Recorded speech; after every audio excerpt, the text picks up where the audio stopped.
Hello दोस्तों, मैं आयुष। हमारे चैनल पर मैं आपका स्वागत करता हूं। दोस्तों, आज का हमारा टॉपिक होने वाला है आरबीआई के ऊपर। तो आरबीआई के ऊपर आज हम सभी प्रश्न देखने वाले हैं और डिटेल्स भी देखने वाले हैं सभी प्रश्नों की। तो वीडियो को स्टार्ट करेंगे। ये भारतीय रिजर्व बैंक की स्थापना किस वर्ष हुई थी? तो दोस्तों, इसका राइट आंसर हो जाएगा डी, 1 अप्रैल 1935 को इसकी स्थापना हुई थी भारतीय रिजर्व बैंक की। इसके ऊपर कुछ इंपॉर्टेंट पॉइंट देखेंगे। भारतीय रिजर्व बैंक ऑफ इंडिया की स्थापना भारतीय रिजर्व बैंक अधिनियम 1934 के प्रावधानों के अनुसार आज से 89 साल पहले 1 अप्रैल 1935 को हुई थी इसकी स्थापना। नेक्स्ट क्वेश्चन देखेंगे। 1 रुपये पर किसके हस्ताक्षर होते हैं? इसका राइट आंसर हो जाएगा दोस्तों सी, वित्त सचिव के हस्ताक्षर होते हैं 1 रुपये पर। इसके ऊपर भी कुछ इंपॉर्टेंट पॉइंट देखेंगे। 1 रुपये के नोट को आरबीआई नहीं बल्कि भारत सरकार जारी करती है। इसी कारण से 1 रुपये के नोट पर आरबीआई के गवर्नर का हस्ताक्षर नहीं होता है बल्कि देश के वित्त सचिव का हस्ताक्षर होता है। इसे आप याद रखिएगा। नेक्स्ट क्वेश्चन देखेंगे। भारतीय रिजर्व बैंक के गवर्नर का कार्यकाल कितने वर्षों का होता है? तो फ्रेंड्स, इसका राइट आंसर हो जाएगा ये 3 वर्ष का होता है भारतीय रिजर्व बैंक का गवर्नर का कार्यकाल। नेक्स्ट क्वेश्चन देखेंगे।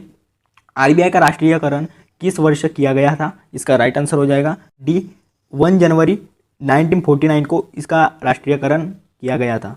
इसके ऊपर कुछ इंपॉर्टेंट पॉइंट्स देखेंगे। भारतीय रिजर्व बैंक को 1 जनवरी 1949 से भारतीय रिजर्व बैंक सार्वजनिक स्वामित्व में स्थानांतरण अधिनियम 1948 के आधार पर राष्ट्रीयकृत किया गया था। नेक्स्ट क्वेश्चन देखेंगे। आरबीआई के राष्ट्रीयकरण के समय आरबीआई गवर्नर कौन थे? तो दोस्तों, इसका राइट आंसर हो जाएगा सी डी देशमुख जी। यह आरबीआई के राष्ट्रीयकरण के समय आरबीआई के गवर्नर थे। ठीक है, इसको आपको याद रखना है। इसके ऊपर भी कुछ इंपॉर्टेंट पॉइंट देखेंगे। आरबीआई के राष्ट्रीयकरण के समय आरबीआई के गवर्नर सी डी देशमुख थे। यह आरबीआई के तीसरे क्रम के आरबीआई के गवर्नर थे जिनका कार्यकाल 11 अगस्त 1943 से 13 जून 1949 तक इनका कार्यकाल था। नेक्स्ट क्वेश्चन देखेंगे। आरबीआई के केंद्रीय कार्यकाल में कौन बैठता है? तो दोस्तों, इसका राइट आंसर हो जाएगा बी, आरबीआई गवर्नर। यह आरबीआई के केंद्रीय कार्यकाल में बैठते हैं। इसको भी आपको याद रखना है। इसके ऊपर भी कुछ इंपॉर्टेंट पॉइंट देखेंगे। आरबीआई के केंद्रीय कार्यालय में आरबीआई का गवर्नर बैठता है। वर्तमान समय में आरबीआई के गवर्नर शक्तिकांत दास जी है। इसको आपको याद रखना है। इसे आप स्टार करके रखना। नेक्स्ट क्वेश्चन देखेंगे। बैंकिंग लोकपाल योजना की शुरुआत किसने की है? तो दोस्तों, इसका राइट आंसर हो जाएगा डी, आरबीआई ने की है बैंकिंग लोकपाल योजना की शुरुआत। इसको भी आपको याद रखना है। इसके ऊपर भी कुछ इंपॉर्टेंट पॉइंट देखेंगे। बैंकिंग लोकपाल की योजना भारतीय रिजर्व बैंक के द्वारा 1 जनवरी 2006 से पूरे भारत में लागू की गई है। बैंकिंग लोकपाल भारतीय रिजर्व बैंक द्वारा नियुक्त वह व्यक्ति है जो बैंकिंग सेवाओं में कमियों के संबंध में ग्राहकों की शिकायतों का समाधान करता है। इसका यह उद्देश्य है। नेक्स्ट क्वेश्चन देखेंगे। भारत का केंद्रीय बैंक कौन सा है? तो दोस्तों, इसका राइट आंसर हो जाएगा भारत का केंद्रीय बैंक है ए, आरबीआई। तो इसका फुल फॉर्म होता है रिजर्व बैंक ऑफ इंडिया। कुछ इंपॉर्टेंट पॉइंट देखेंगे। भारतीय रिजर्व बैंक आरबीआई का केंद्रीय बैंक है जिसका प्राथमिक कार्य देश की वित्तीय प्रणाली का प्रबंधन और संचालन करना है। केंद्रीय बैंक भारतीय रुपये में मुद्दे और आपूर्ति को नियंत्रित करता है। नेक्स्ट क्वेश्चन देखेंगे। वर्तमान 2023 समय में आरबीआई के गवर्नर कौन है? राइट आंसर हो जाएगा बी, शक्तिकांत दास जी। यह वर्तमान में आरबीआई के गवर्नर है। इंपॉर्टेंट पॉइंट देखेंगे इसके ऊपर। वर्तमान समय में आरबीआई के गवर्नर शक्तिकांत दास जी है। यह 25वें क्रम के आरबीआई के गवर्नर है। इसको आपको याद रखना है। नेक्स्ट क्वेश्चन देखेंगे। भारतीय रिजर्व बैंक की स्थापना किस अधिनियम के प्रावधानों के अनुसार हुई थी? तो दोस्तों, इसका राइट आंसर हो जाएगा डी, भारतीय रिजर्व बैंक अधिनियम 1934 के तहत भारतीय रिजर्व बैंक की स्थापना इस अधिनियम के प्रावधानों के अनुसार हुई थी। इसके ऊपर भी कुछ इंपॉर्टेंट पॉइंट्स देखेंगे।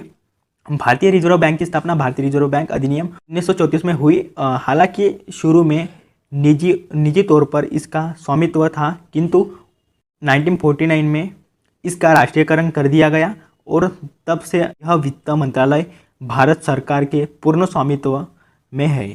नेक्स्ट क्वेश्चन देखेंगे। आरबीआई के वह कौन से गवर्नर है जो भारत के प्रधानमंत्री और वित्त मंत्री रह चुके हैं?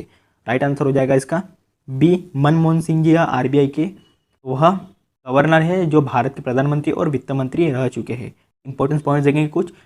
मनमोहन सिंह जी आरबीआई के गवर्नर भी रह चुके हैं और प्रधानमंत्री भी। मनमोहन सिंह जी ने 2004 से 2014 तक भारत के 13वें प्रधानमंत्री के रूप में कार्य किया। आरबीआई के गवर्नर के रूप में इनका कार्यकाल 1 दिसंबर 1977 से 1982 तक था। ठीक है, नेक्स्ट क्वेश्चन देखेंगे, आरबीआई का लेखा वर्षक कब से कब तक होता है? राइट आंसर हो जाएगा इसका डी, 1 जुलाई से 30 जून तक होता है इसका लेखा। आज इंपॉर्टेंस पॉइंट देखेंगे, वर्तमान में आरबीआई का लेखा वर्ष जुलाई से जून तक है, जबकि केंद्र सरकार अप्रैल मार्च को वित्तीय वर्ष के रूप में अनुसरण करती है। नेक्स्ट क्वेश्चन देखेंगे, आरबीआई के गवर्नर की नियुक्ति कौन करता है? राइट आंसर हो जाएगा इसका ए, भारत के प्रधानमंत्री आरबीआई के गवर्नर की नियुक्ति करता है। इसके ऊपर भी कुछ इंपॉर्टेंस पॉइंट देखेंगे, भारतीय रिजर्व बैंक के गवर्नर की नियुक्ति प्रधानमंत्री कार्यालय द्वारा केंद्रीय वित्त मंत्री की सिफारिश पर की जाती है। इसको आपको याद रखना है, स्टार करके रखना। नेक्स्ट क्वेश्चन देखेंगे, आरटीजीएस का पूर्ण रूप क्या है? तो दोस्तों इसका राइट आंसर हो जाएगा, आरटीजीएस का फुल फॉर्म होता है the, real time gross settlement, यह आरटीजीएस का फुल फॉर्म है।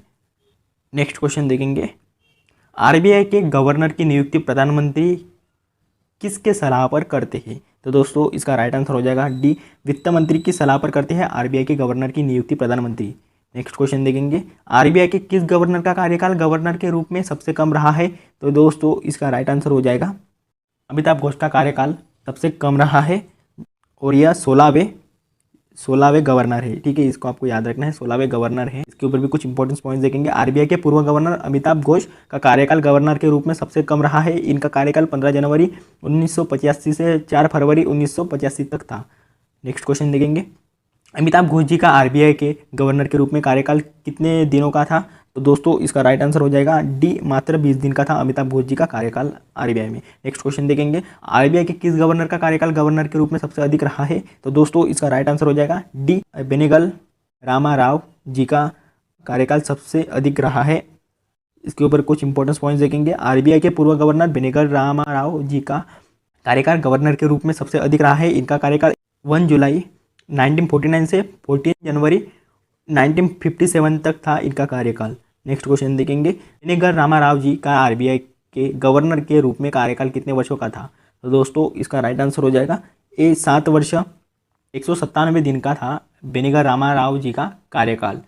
शुरुआत में भारतीय रिजर्व बैंक का केंद्रीय कार्यकाल कहाँ स्थापित किया गया था? राइट आंसर हो जाएगा डी, कलकत्ता में स्थापित किया गया था। इस वाली वीडियो को करेंगे यही पे। वीडियो पसंद आ गया होगा, चैनल को सब्सक्राइब करना, लाइक करना, शेयर करना। मिलते हैं नेक्स्ट वाली वीडियो में।